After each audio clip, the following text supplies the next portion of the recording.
Hey guys, I'm back with a full miniature painting tutorial for you. I'll be painting this flamer dude to look like my fancy schmancy lady here. And there are two reclaimers from the game Wreckage that Matt from Hyacinth Games kindly gave me at Adepticon in March, so I'm finally filming this thing. As you can see, to save tons of time, I already did some stuff on this dude. First, I textured the base as I usually do. Follow my pinky for a link to the video. These are metal miniatures, so the priming was done using my super cheap redneck method here. After that, I gave a quick thin coat of German grey and blacked the brown on the coat with charred brown. While I was at that, I mixed the grey and the brown to pick up some dark areas here in the trench coat, and you can do that with a wash or use the colors you want, it doesn't really matter. So let's keep painting the coat. The next step is chocolate brown. I use this because it brings some green in the brown, resulting in a muddy, dirty, dusty kind of look to the overall brown.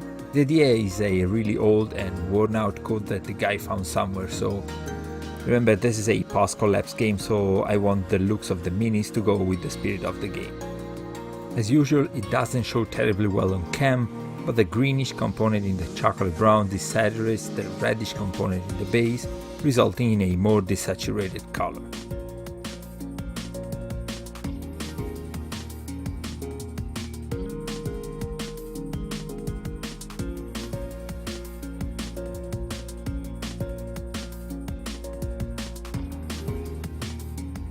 I wanted to push this a little bit further, so I used a little dab of orange brown mixed with the chocolate brown to give the color an even more dirty look.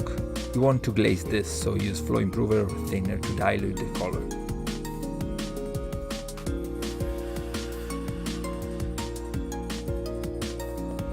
The next paint is a glaze of Sacred Weapon Miniatures Handle Wood. This should represent those parts of the leather that got scratched and scrubbed, so I'm concentrating on the folds and the borders of the coat.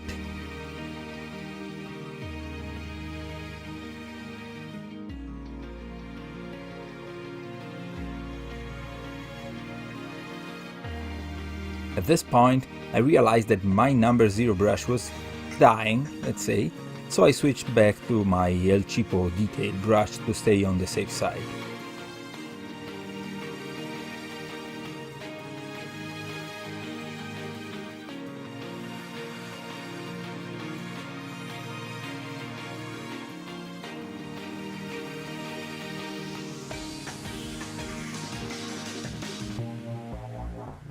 After this application, you can see the leather is already looking good, but I wanted to give it some more highlight.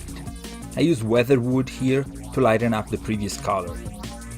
I'm concentrating on the same areas as before, but hitting smaller surfaces as usual.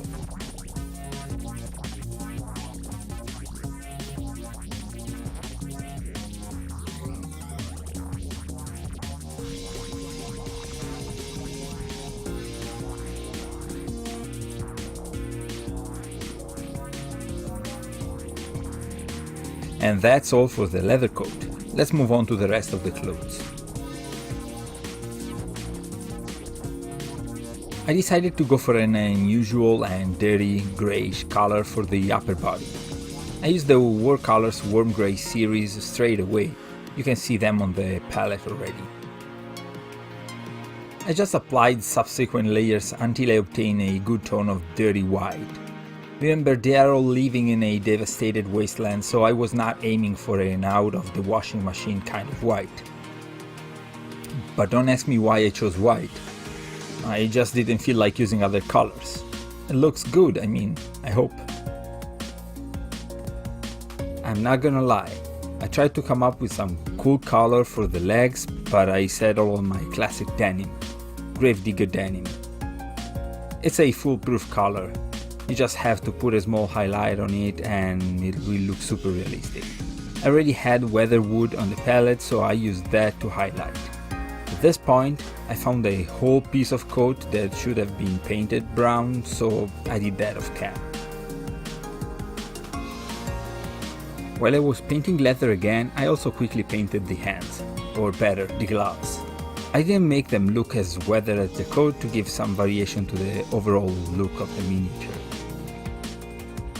Now, if you look at the Mini, you can see that it's literally covered in all sort of metal bits and pieces that I wanted to paint with no metallic metals. I used grey and light grey to do it. The painting itself, it's quite easy. You give a base coat of grey, then you quickly grab some mid-tone by mixing the lighter color and the darker color and wet blend it in. Finally, wet blend the light grey on top of the borders and you're done. It's a super easy and super quick NMM, nothing fancy. If you want to see a more detailed one with more blending and layering, you can go and check out my previous video that goes in the details. Speaking of which, I'm gonna do the flamethrower using the same technique. A thin glaze of somber grey directly over the German grey. I was tempted not to speed this up to show you how fast this thing is, but it's also boring I guess, so probably as the finished flamethrower. Let's do it this way. Quick and dirty, 5 minutes tops, definitely good enough. Good enough for me, at least. Now we move on to something really interesting. Non-metallic copper. I came up with a single recipe for copper that uses Secret Weapon Miniatures Old Rust, model color orange brown and brown rose. Of course the first step is base coating all the copper parts on the Mini, so not science.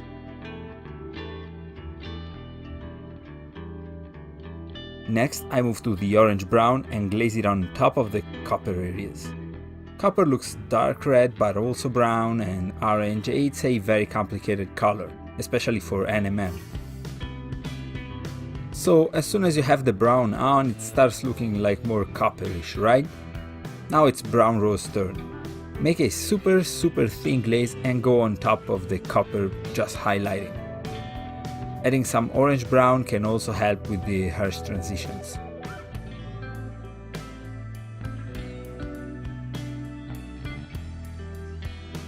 Copper is not complete if we don't have some verdigris, of course. I used army painted toxic mist. I just added that to all the recesses where moisture can accumulate, so mostly on the tank, on the back of the guy and on the pipe connections on the flamer. This concludes the copper NMM. I mean, really easy, right? And it's also looking good.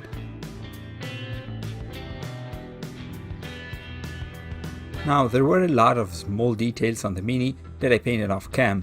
The sposhes, for example, were made by using a grey number 2 base coat with a zenithal-like motion, followed by a quick orange-brown glaze.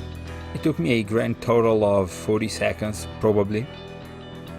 And finally, for the last bit of detail, I gave the face a touch of green glow from the eyes, like using a glaze of mood green. Like every OSL effect, properly pick the edges to play with the light and dark to make it look more realistic. Again, nothing specially complicated, and with this I think we are really done, I guess. So this is the finished miniature. It looks really nice and fresh, right? The sculpt is really good to play with light, dark and overall contrast, like on the NMM for example.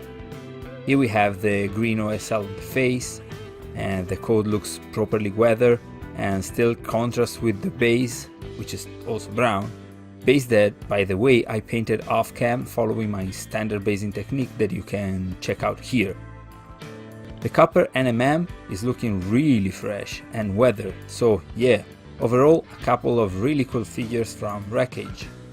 If you happen to live in the US, just go and look for Hyacinth Games and try to talk to Matt and Anton. They're really good guys and they attend a lot of conventions. A big shout out and a huge thank you for providing these miniatures for me. I hope I made them justice. What do you guys think? And I really hope you liked this tutorial. If you have friends into post-apocalyptic kind of games, share this with them. I also have the starter set review here on my channel. They will really appreciate the minis, the game and the whole Wreckage universe. If you like this tutorial, please like and subscribe so I can keep making more. And don't forget to leave your comments and critiques in the comment section below so I can keep improving. Thank you for watching.